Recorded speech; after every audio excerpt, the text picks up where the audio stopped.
Kemarin kita dikejutkan dengan berita di tengah-tengah hiruk pikuk pelantikan menteri dan wamen ya yang dilakukan oleh presiden kita yang baru ini.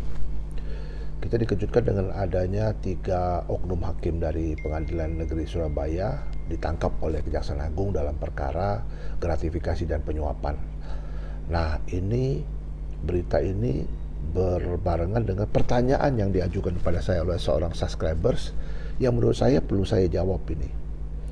Begini ya, apabila terjadi seperti ini, yang ditanyakan kepada saya kemarin itu, Pak, apakah jaksa punya kewenangan untuk menangkap ataupun memproses keadaan seperti ini ya, artinya oknum hakim ini yang mendapatkan gratifikasi dan juga penyuapan ya, omkoping. Memang omkoping dan penyuapan ini ya itu bagian daripada tindak pidana korupsi. Kalau kita lihat dari kasusnya itu, memang diduga keras bahwa oknum hakim ini menerima sejumlah uang dalam kasus Ronald Tanur ya. Kita tahu itu terjadi beberapa waktu yang lalu dan diputus bebas oleh hakim yang menangani itu. Nah, memang kalau di dalam teorinya itu jaksa itu tidak punya kewenangan untuk menguji ataupun melihat putusannya itu. Putusan itu tetap aja berjalan gitu. Putusan tetap berjalan, namun yang diberikan kewenangan pada jaksa itu adalah prosesnya itu mengandung unsur perbuatan melawan hukum, yaitu adanya perbuatan abuse of power ataupun juga détournement de pouvoir atau misbruik van gezag dari ketiga oknum hakim tersebut. Jadi bisa-bisa saja itu proses dilakukan oleh jaksa karena memang dalam kewenangannya.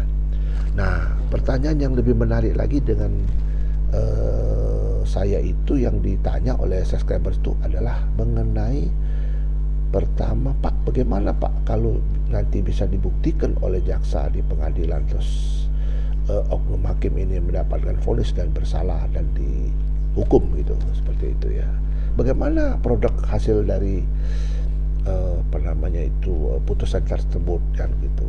Nah, putusan tersebut memang tidak bisa dirubah ya kalau hal seperti ini, karena jaksa tidak bisa melakukan upaya peninjauan kembali. Ini sudah ditutup ya rapat-rapat oleh MK dengan putusan nomor 20 tahun 2023 itu ditutup. Memang undang-undangnya itu ada undang-undang 16 tahun 2004 kalau tidak salah, dan juga undang-undang nomor 11 tahun 2021 itu merubah undang-undang yang sebelumnya 16 2004 itu. Ini sudah menutup pintu bagi kejaksaan untuk melakukan PK. Memang kalau dalam teorinya itu, doktrin hukumnya itu, PK itu adalah hak dari si terpidana ya, bukan hanya penuntut umum. Sehingga secara filosofis memang kejaksaan itu tidak bisa melakukan itu. Nah, ini jadi pertanyaan, bagaimana Pak produk yang dihasilkan oleh subjek-subjek hukum yang cacat hukum apabila nanti terbukti ya melakukan tindak pidana seperti itu. Bagaimana hasilnya itu Pak? Hasilnya tetap inkrah, tetap berkekuatan hukum tetap. Maka itu dulu dalam pembicaraan saya dengan teman-teman ya yang diinisiasi oleh Profesor Gayus Lumbun itu membentuk Badan Eksaminasi Nasional. Nah, ini mungkin waktunya sudah dilakukan itu. Jadi Badan Eksaminasi Nasional itu adalah badan yang memberikan penilaian ya untuk kasus-kasus yang tertentu seperti ini. Apabila hakimnya bermasalah, lantas hasil putusannya itu menjadi berbobot cacat hukum ya.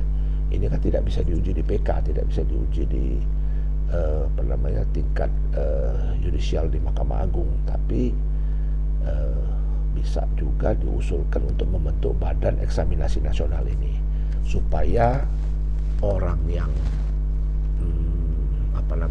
yang dirugikan atas putusan itu bisa mendapat keadilan seperti itu ya.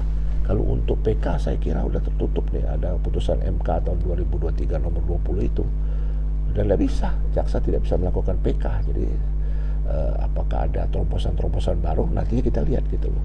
Jadi saya ulangin ya, jadi kejaksaan itu melakukan proses penindakan, penangkapan dan lain-lain itu terhadap 3 oknum hakim itu adalah memang kewenangan jaksa karena diduga keras telah melakukan dan tindak pidana ini, dan jaksa sudah mendapatkan bukti-bukti yang cukup, alat bukti yang cukup. Kalau di pengadilan nanti disebut alat bukti itu cukup. Nah, ini yang mungkin saya bisa sampaikan bagi subscriber yang bertanya. Mudah-mudahan ini menambah wawasan kita semua ya. Jadi kita berharap semua berjalan sesuai mana aturannya yang berlaku.